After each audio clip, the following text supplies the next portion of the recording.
Hi everyone, today we are going to read story about Beauty and the Beast, the fairy tale story. Once upon a time, there was a very rich man who lived with his three daughters. The two old daughters laughed at anyone who did not dress as well as they did. If they were not going to a ball, they were shopping for as many fine dresses and hats as they could carry home. The youngest daughter, Beauty, liked to read most of all.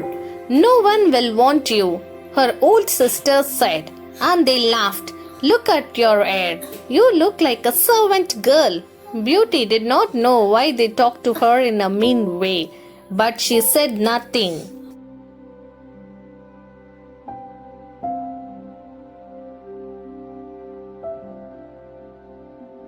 One day, the father got some very bad news. He had spent all of his money on a ship that he sent out to sea for trade. Now, he learned that the ship was gone. Everything on it was lost.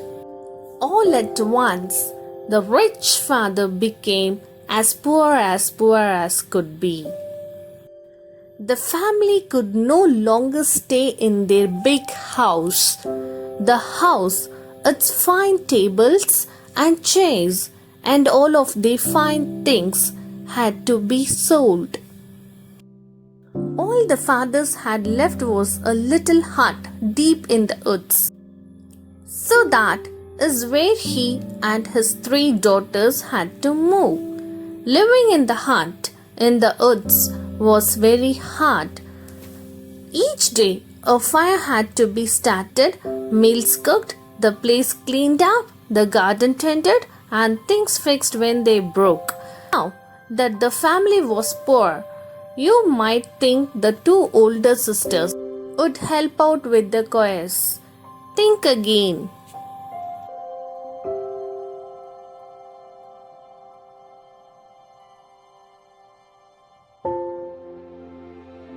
"She looks like a mess," they said, turning up their noses at Beauty. "She might as well serve us." And so Beauty did all the work hard. And then, good news, the father's ship came to shore. Daughter said the happy father, "I'm going to town. Tell me what fine gift I can bring back for you." "Bring me the finest dress from the finest shop," said the elder sister. "I want one just like it," said the middle sister. "And you, Beauty?" said he. "All I want, father," said she, "is a single rose."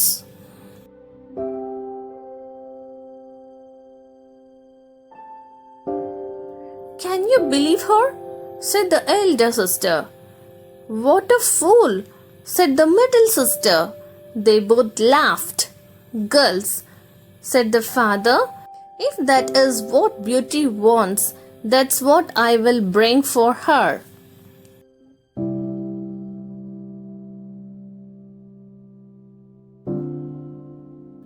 The father was on his way home when he thought, "I forgot all about the rose for Beauty." All at once, the sky turned black. "Oh dear," he said, "a storm is coming." A moment later, heavy dark rain fell from the sky. Soaking wet and tired, the father saw a blinking of light from far away. He went closer to that light, hoping it meant there was some place he could ask to stay the night. When he got close up, he saw a large palace with candles in all its windows. It was very odd, but the garden gate was open, and so with care, the father stepped in.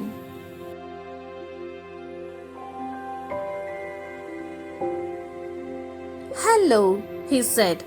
No answer. There before him was a great feast over a long table. "Hello," he said again. Still no answer. The father sat down in front of the fire to warm himself, and he waited, but still no one came. I suppose it would be all right if I stay the night, said the father. He took a quick bite from the feast, found a bedroom, and fell fast asleep. The next morning, the table was laid again, but this time with breakfast. Again, most odd. No one was around. I suppose I should leave, said the father after a while. On the way out, he passed a rose garden. I will take just one, said he. And he picked a rose for Beauty. Just then, a loud storm came up from behind him.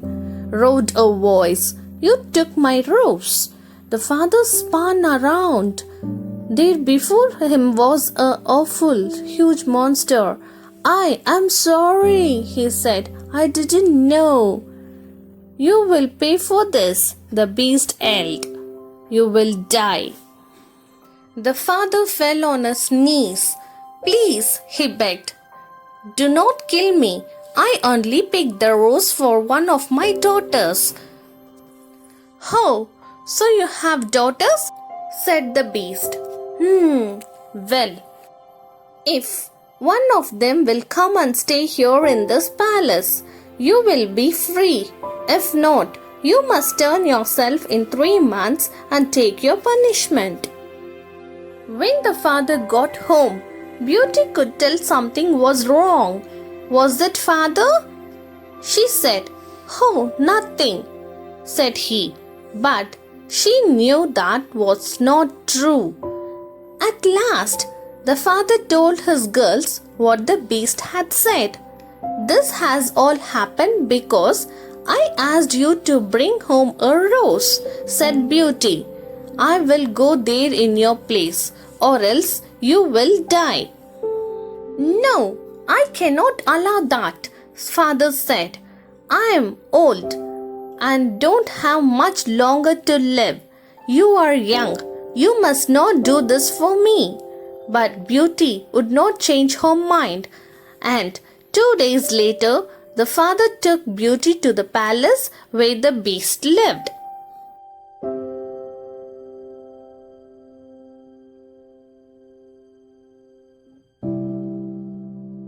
"So, this is your daughter?" said the beast, looking at Beauty. "Yes," said she. "I will stay here, and that means my father is free to go." "That is what you said." "Yes," said the beast. The days were long and there was no one for Beauty to talk at the palace. Every night at 9, the beast would come for dinner. At first, he would only grunt and she said nothing. After all, it was not easy to be prisoner, even if it is a palace. Then one time at dinner, he made a little joke and she smiled. Another time, he made a comment and she looked him in the eye. After that, he would ask her about her day and she would tell him. Not long after that, Beauty came to a part of the palace she had not seen before. Over a door was a sign, "Beauty's Room." The room was opened. Inside the room were shelves of books to the ceiling, a piano, and a cabinet of fine dresses, just her size. Now, there was much to talk about at dinner. One night, at the end of the dinner, Beast said, "Beauty, I love you. Will you marry me?"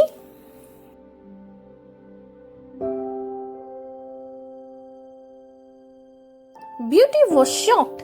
"Beast, you are my best friend," she said.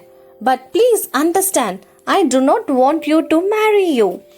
Still, the beast asked her the same question after dinner, time after time. And each time Beauty said the same thing. One night, the beast said, "Beauty, if you will not marry me, what can I do to make you happy?" "If you must know," she said, "it would be to see my father. I miss him so much." The next night, The beast gave Beauty two magical items, a magic mirror and a magic ring. If you want to see your father, said he, just ask the magic mirror to show him to you. If you are ready to go back home, turn the magic ring on your finger 3 times and ask the mirror to take you there. When it's time to come back here to the palace, turn the ring 3 more times and ask the mirror to come back. But do not be gone for more than 1 week, or I will die of grief.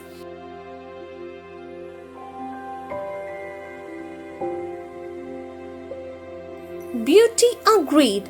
When she got back to her room, she looked in the magic mirror and asked to see her father. And there he was in bed and looking so sick he could die.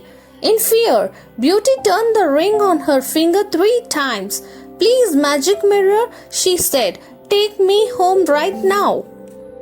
And she was back. Such joy when her father looked up and saw Beauty. For much of why he was ill was in knowing that Beauty was stuck in the palace. All because of him. Beauty stayed by her father's bed for hours. She told him that she had all the books she could read, music to play, and fine dresses to wear. The beast is not so bad, she said. Once you get to know him, he's good to talk to. He's my friend. Beauty looked around. Where are my sisters? They both are married, said the father. Did they marry good men? Said she. They had lot of money, said the father.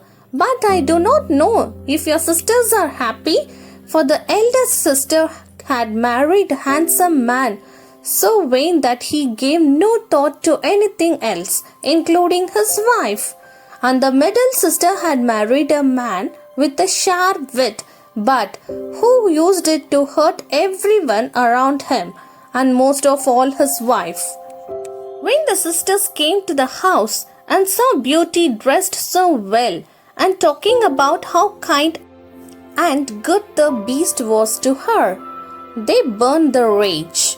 Beauty told them she must stay no more than 1 week, and the sister came up with a plan. The pretty Beauty and said such nice things they had never said before. When she told them she must go soon, they wept. They said she must not leave.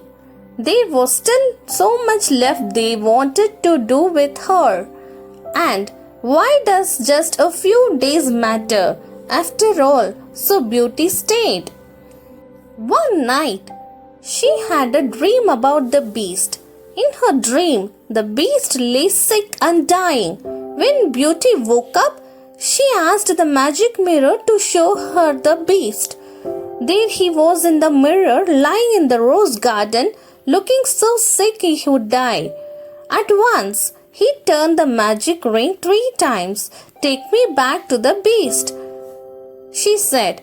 In a moment, she was sitting next to the poor, sick beast, who could only gasp for air.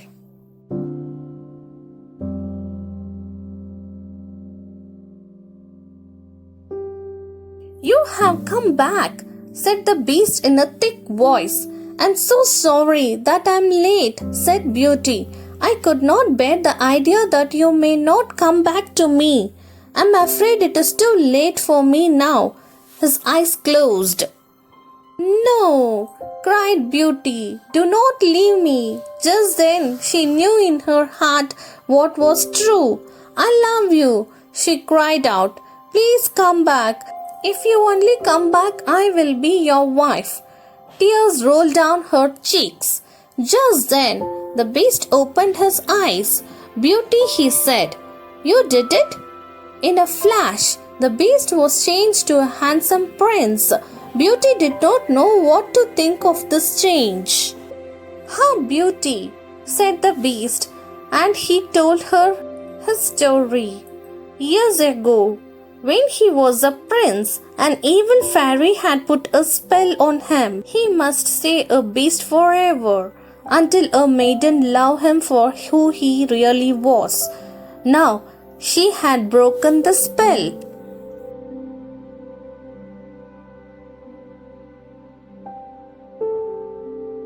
And so Beauty and the Beast were married. They lived happily ever after. The end. If you like the story, kindly share, comment, subscribe, and don't forget to press bell button. Thank you.